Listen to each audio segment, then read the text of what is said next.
Rendez-vous avec Mathilda. Qui est Mathilda ? Pas la petite fille du film Léon. Pas non plus l'héroïne de Roald Dahl capable de déplacer des objets par la pensée.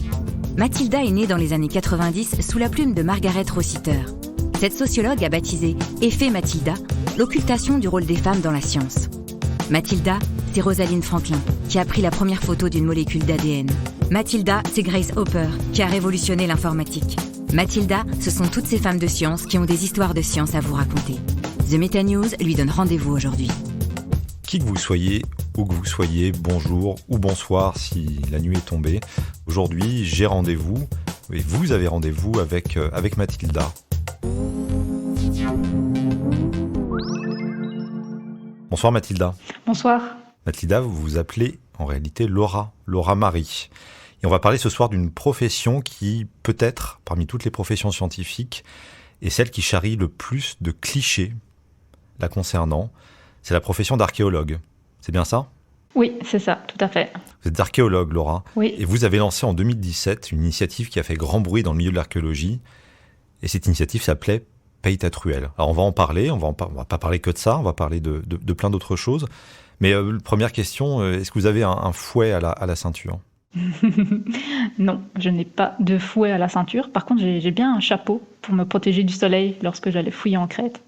Donc je reste un petit peu dans le dress code de l'archéologue tel qu'on se l'imagine auprès du grand public. Donc tous les clichés de l'archéologie ne sont pas complètement faux. Alors on peut travailler avec un chapeau mou et... Tout à fait, plutôt un chapeau ou une casquette, parce qu'avec les nombreux allers-retours qu'on fait sur le chantier, le vent, les positions parfois inconfortables, il vaut mieux un chapeau qui tienne bien à la tête ou une casquette qui sert bien. Pourquoi c'est si prestigieux d'être archéologue ? Alors, Indiana Jones, bien sûr, j'en parlais pour la blague, mais qu'est-ce qui fait que ça allume une petite lumière quand on en parle aux gens ? J'imagine que c'était votre cas aussi quand vous disiez que vous étiez archéologue. Tout à fait. En fait, il y a toute une mythologie autour de l'archéologie qui est véhiculée par les médias, les bandes dessinées, les dessins animés, les films. Et c'est une mythologie auquel j'étais tout à fait sensible quand j'étais plus jeune, et c'est ça qui m'a orientée petit à petit vers l'archéologie. Et c'est une mythologie qui est aussi encore entretenue par les archéologues eux-mêmes. Donc on essaye de s'en détacher, on essaye de ne dire qu'on ne colle pas spécialement à ça, qu'on n'est pas des aventuriers, pilleurs de tombeaux, armés de fusils, et on ne chasse pas les nazis, mais on en joue encore un petit peu auprès de la presse, auprès du grand public, parce que c'est ça qui fait vendre finalement notre métier, c'est ça qui amène des financements aussi, c'est ça qui fait connaître les thématiques sur lesquelles on travaille. Donc c'est une mythologie qui nous dessert parfois et qui nous avantage pour d'autres. Et donc elle est entretenue malgré nous, avec nous, en archéologie. Donc ce prestige de la profession, cette mythologie dont vous parliez, vous disiez à l'instant qu'elle sert la profession, qu'elle la dessert aussi. Pourquoi est-ce qu'elle la dessert ? Parce que finalement, l'archéologie telle qu'on nous la vend, donc cette archéologie de grands sites, de grandes découvertes majestueuses, c'est pas tellement ce qui se passe dans la pratique concrète du métier tous les jours. Les archéologues font face dans leur travail quotidien à une série de difficultés, des difficultés qui peuvent être financières, qui peuvent être climatiques, qui peuvent être liées au sexisme, au racisme, à l'homophobie. Donc tout ça, l'archéologie n'est pas épargnée malgré l'aura de prestige qu'il y a autour de cette profession. Elle renvoie finalement une image très stéréotypée et fantasmée du métier d'archéologue qui a, comme tous les autres métiers, ses propres difficultés internes qui sont liées à l'état de la situation économique. Donc il y a des problèmes financiers comme partout, il y a des difficultés dans les contrats, l'enchaînement des CDD loin du domicile, des contrats qui sont parfois peu payés alors qu'on a le diplôme de master. Donc toute cette instabilité juste propre à la profession d'archéologue, et puis toutes les autres discriminations qu'on retrouve dans les autres métiers et qui n'épargnent pas du tout le milieu de l'archéologie. Donc tout ce qui est le sexisme, racisme, homophobie, validisme, donc tout ce qui est discrimination liée aux handicaps. Donc tout ça se retrouve aussi à l'intérieur de notre profession, qui ne se limite pas d'ailleurs au chantier, tel qu'on le voit partout, dans tout ce que j'ai dit, dans les films, dans les médias. On présente souvent les archéologues au travail sur un chantier, si possible un chantier un peu prestigieux dans des régions ensoleillées. Le métier de l'archéologie, ça ne se limite pas à ça. Il n'y a pas que des archéologues de terrain. Le métier d'archéologue, il est très divers. On a des archéologues qui travaillent plutôt dans les labos, qui vont plutôt travailler sur l'analyse de la céramique, par exemple, ou des restes fauniques. On va retrouver des archéologues qui vont plutôt faire de la prospection, donc prospection pédestre. On va partir à la recherche de vestiges en se baladant dans le paysage. Avec un chapeau quand même. Avec un petit chapeau pour se protéger du soleil toujours. On va retrouver des archéologues qui seront plutôt spécialisés dans tout ce qui est nouvelles technologies, donc analyse carbone 14, ce genre de choses. Donc c'est une profession qui est très diverse et qui ne se limite pas uniquement à cette représentation fantasmée que peut en avoir le grand public. Et ce fantasme, il se situe en particulier autour d'un endroit, vous le citiez, c'est le chantier de fouilles. De fouilles, oui. Un endroit où on est courbé, on vit, on bosse l'un avec l'autre. C'est le lieu où tout se passe. C'est ça. En archéologie, donc, il y a cette image de l'archéologue très stéréotypée, et puis il y a aussi le prestige qui est lié au terrain, au site de fouilles. Un véritable archéologue ou une véritable archéologue, c'est une archéologue ou un archéologue qui a fait un travail de terrain et, si possible, un travail de direction d'un chantier de fouilles. Voilà. Et donc, ce prestige-là a un impact, évidemment, sur la représentation qu'on a le grand public et qui a un impact aussi sur notre profession, parce que pour certains professionnels de l'archéologie, par exemple, on n'est pas un véritable archéologue si on n'a pas fait du terrain. Toujours le prestige. Et qu'est-ce qui se passe si on lève un pan du voile et si on passe derrière ce petit théâtre prestigieux du chantier de fouilles ? Quels sont les témoignages qu'on vous a confiés ? Quelles sont les expériences que vous avez vécues, vues, qui vous font dire que cette réalité, voilà, que vous décrivez n'est peut-être pas celle qui existe en réalité ? Donc il y a ce prestige du terrain qui présente l'archéologie comme une discipline finalement très joyeuse, fun, bon enfant, amicale. On se retrouve sur le terrain, on travaille ensemble, on se retrouve après le travail dans la maison de fouilles, sur le camping, en dehors, à un bar, etc. Donc une discipline qui renvoie une image finalement très...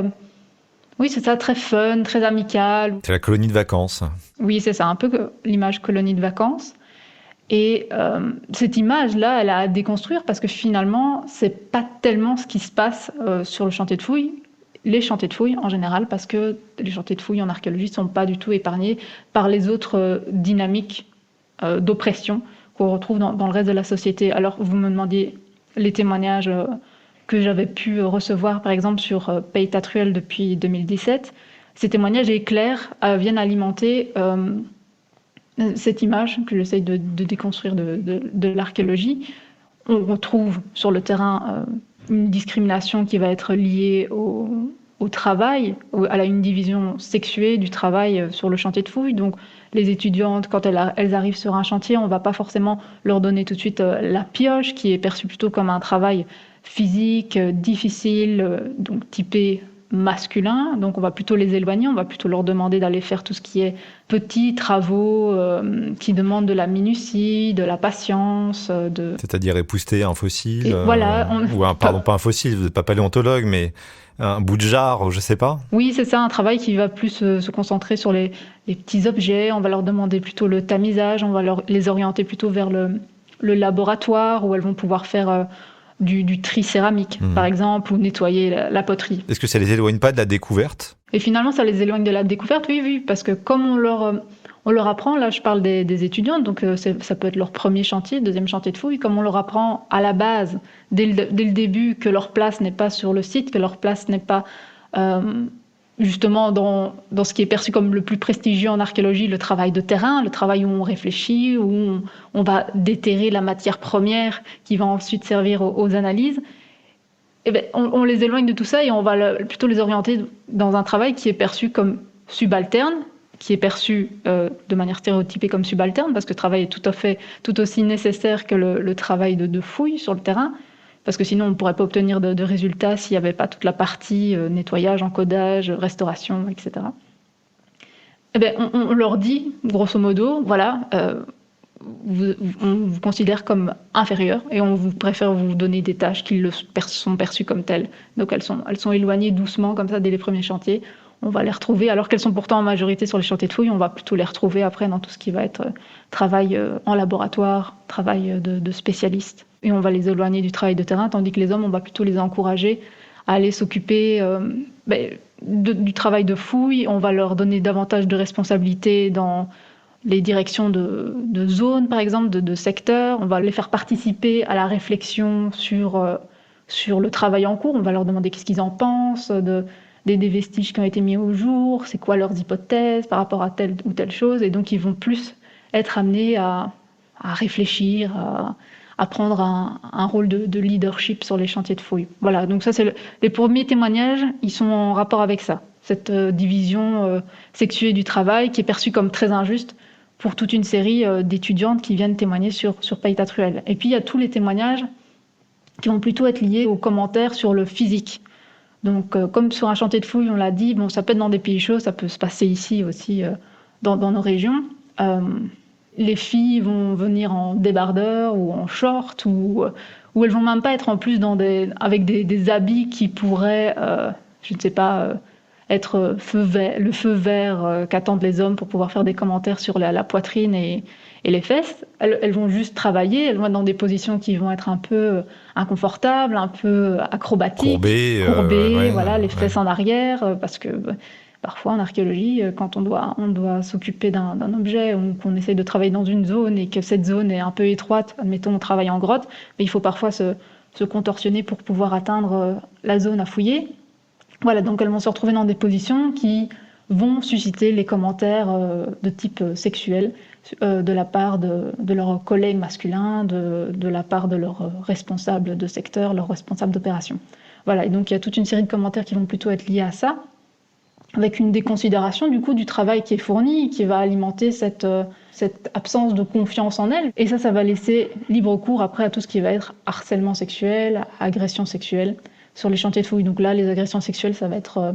il y a des témoignages de mains aux fesses, de poitrines qui sont agrippées pendant le travail. Ça va être un baiser volé parce qu'elles sont appelées, elles sont en train de travailler sur une zone, elles sont appelées par un de leurs collègues masculins, elles se retournent et il en profite pour voler un baiser. Donc tout ça, c'est des agressions sexuelles, hein, selon la loi. Je ne suis pas en train d'inventer des définitions d'une agression sexuelle. Et donc ça se passe sur les chantiers de fouilles. Et comme c'est perçu comme... C'est censé être drôle parce qu'il y a toujours ce climat d'humour sexiste. Finalement, c'est qu'une blague, c'est pas grave. Je parlais de la colonie de vacances. On travaille, on vit... Enfin, le soir, on s'amuse. Tout comme la journée, on a travaillé. Oui. Et c'est ça, en fait, qui brouille un peu les frontières entre le professionnel et le privé. Parce que donc, elles se retrouvent sur ces chantiers de fouilles. Elles sont en train de travailler avec leurs collègues hommes qui sont peut-être en cours avec elles le reste de l'année. Et elles se retrouvent le soir encore à discuter avec ses collègues hommes ou ses supérieurs hiérarchiques sur le chantier. Et elles vont boire avec ces personnes, elles logent au même endroit, donc elles se croisent peut-être en se rendant à la salle de bain ou aux toilettes. Et puis il va y avoir le brouillage des frontières juste hiérarchiques, vu qu'on va se retrouver, par exemple, il y a beaucoup de soirées sur les chantiers de fouilles, la consommation d'alcool ou même parfois de drogue est encouragée, et c'est même plutôt bien perçu, pas pour la drogue, mais plutôt pour l'alcool. On va encourager cette consommation parce que ça rentre dans cette culture chantier de colonies de vacances où tout le monde est ami, où c'est la fête, où c'est le fun. Et donc, on va encourager, les étudiants sont encouragés à boire, même parfois en compagnie de leurs responsables qui sont aussi leurs professeurs à l'université. Et donc, ces étudiants vont se retrouver là, dans ces soirées, un vendredi soir, dans un climat de détente avec de l'alcool, et elles vont se retrouver peut-être à côté de leur professeur d'université qui se trouve être également le directeur du chantier. Et pendant cette soirée, voilà, on rigole, et puis ce professeur va en profiter pour mettre sa main sur la cuisse d'une étudiante ou même essayer de remonter un petit peu plus haut. Et que faire dans ce genre de cas, parce que... Se taire, j'imagine. Se taire souvent, parce que c'est un contexte... on le présente comme un contexte de détente, donc c'est pas grave. Et puis de toute façon, ce qui arrive sur chantier, ça reste sur chantier. Puis c'était qu'une main sur les cuisses, mais la personne est mal à l'aise. Et puis comment en parler vu qu'il n'y a pas de structure de réception des plaintes sur les chantiers de fouilles, et qu'en plus la personne qui est censée nous encadrer est la personne qui vient de nous harceler ou de nous agresser. Donc que faire dans ce genre de cas ? Généralement, elles ne font rien vu qu'elles sont démunies. Et donc le chantier continue et puis peut-être que ça ira plus loin et peut-être qu'il y aura d'autres agressions de la part de ce responsable d'opération. Quand en 2017, vous avez lancé votre initiative, Paytat Ruelle, donc je le rappelle, vous avez soulevé une pierre. Qu'est-ce qu'il y avait sous cette pierre ? Il y avait du doute, il y avait de la compréhension, il y avait de l'incompréhension au contraire. C'était quoi les premières réactions ? Alors, il y a eu, je pense, 2 gros pôles de réactions. Il y a eu toutes les réactions positives qui provenaient en majorité de femmes qui me remerciaient pour la mise en place d'un tel projet, que ça faisait des années qu'elles attendaient qu'un projet de cette sorte soit mis en place, qu'elles étaient contentes de se sentir enfin écoutées. Donc tout ce pôle positif-là qui est arrivé avec beaucoup de bonne volonté, est-ce qu'on va faire changer les choses, voilà, la première pierre est posée, il faudra poser les autres, bref, tout ça. Et puis il y a eu tout le pôle évidemment négatif, la résistance patriarcale à quelqu'un qui vient de remettre en question le système, c'est normal, c'était attendu. Donc il y a eu, dans ce pôle négatif, il y a eu la part habituelle d'insultes qui est surtout arrivée via les réseaux sociaux sous couvert d'anonymat. Donc ça, c'est les insultes habituelles, toujours bien saupoudrées de sexisme. C'était les photos de pénis envoyées sur ma boîte mail personnelle, ce genre de choses, de très bon goût. Ça a duré combien de temps, cette phase d'agression ? Toujours le cas ? C'est toujours le cas. Disons que c'est un peu estompé parce qu'en 2017, il y avait l'attrait de la nouveauté, vu que c'était le premier projet qui débarque sur le sujet dans le milieu de l'archéologie francophone. Donc forcément, il y a eu un gros pôle de résistance agressive au début. Maintenant, c'est un peu plus calme, c'est plutôt ponctuel. Et c'est des trolls de base ou c'est des trolls archéologues ? Mais justement, comme la plupart sont sous couvert d'anonymat, parce qu'on ne peut pas leur demander d'avoir du courage en plus de tout le reste.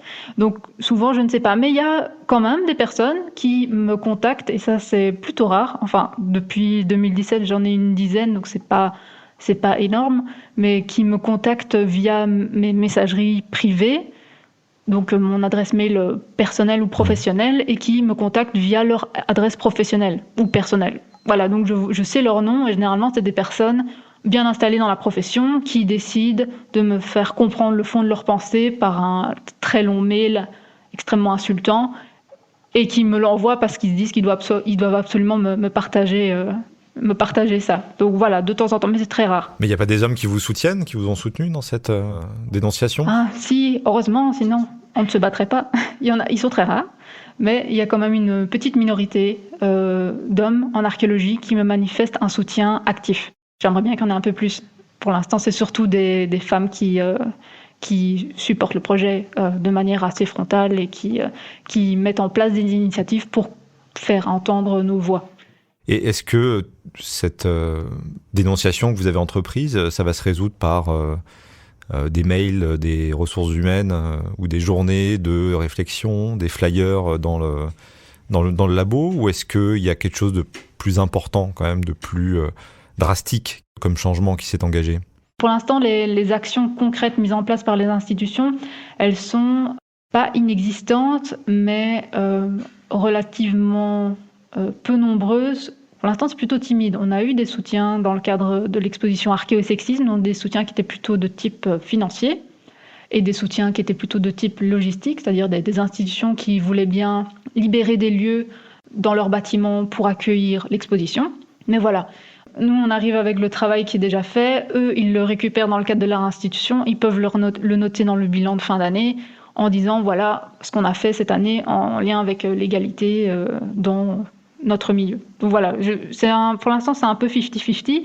Ça fait que 3 ans, c'est un matraquage plus ou moins quotidien qu'on doit faire pour que ça finisse par rentrer et que des actions concrètes soient mises en place. On verra dans 20-30 ans où on en sera. Pour l'instant, voilà, petit bilan en 2020, bientôt 2021. On n'est encore nulle part en archéologie pour tout ça. Aujourd'hui, Laura, oui. Vous êtes toujours archéologue. Est-ce que vous aimez votre métier ? Bien sûr. J'adore mon métier, c'est pour ça que je continue à me battre pour ces questions-là. C'est parce que j'ai envie qu'ils deviennent encore meilleurs. C'est un métier qui est très riche. En fait, on essaye de réécrire de notre mieux l'histoire des humains qui ont vécu dans le passé, c'est passionnant. Et la réécrire à votre manière, avec vos mots en tout cas. Avec nos mots et donc avec tous nos biais qui arrivent évidemment, c'est tout un bagage. On n'est pas en tant qu'archéologue immunisé dans une espèce de petite bulle hors du temps et hors de l'espace. La culture, la société, nos influences personnelles apportent une série de biais dans la manière dont on travaille. Et donc oui, il faut en avoir conscience quand on a une responsabilité aussi grande vis-à-vis du passé, vu que ce qu'on donne par notre travail au grand public, c'est ce qui va se réapproprier par la suite. On ne peut pas empêcher notre travail d'être réutilisé, et il faut faire en sorte que ce travail ne soit pas réutilisé à des mauvaises fins, genre nationalistes, par exemple. Donc tout ça, il faut en avoir conscience. On a une énorme responsabilité à la fois vis-à-vis du passé, mais également vis-à-vis du présent et du futur. En tant qu'archéologue, c'est une pression immense. Il faut faire attention. C'est beaucoup pour 2 épaules. Cette pression immense. Oui, on fait ça petit à petit et c'est ça qui est bien. Encore une fois, travail collectif, travail sur la longue durée. Quand on est archéologue, on arrive à mettre tout ça en perspective. On sait bien qu'une société ne se change pas que via un seul individu et qu'elle ne se change pas en une année. C'est un travail de longue haleine en collectif sur un temps qui est très long. Je vous sens optimiste. Oui, je suis assez optimiste. Sinon, je pense que si je restais pessimiste, je serais précipitée depuis longtemps dans un burn-out sans fond. Merci Laura, ou plutôt merci Mathilda, je ne sais plus. Merci à vous. C'était Laurent Simon en direct des studios chez Jean que je remercie, ainsi qu'Olivier qui nous fait un son incroyable à chaque fois. Merci à vous Laura, Mathilda, encore une fois. Merci à vous. Et à très bientôt. À bientôt. C'était un podcast de The Meta News en collaboration avec Chez Jean Productions. Si vous avez aimé ce podcast, n'hésitez pas à vous abonner, à en parler autour de vous et surtout à mettre 5 étoiles sur iTunes ou sur Apple Podcast. À bientôt avec Mathilda.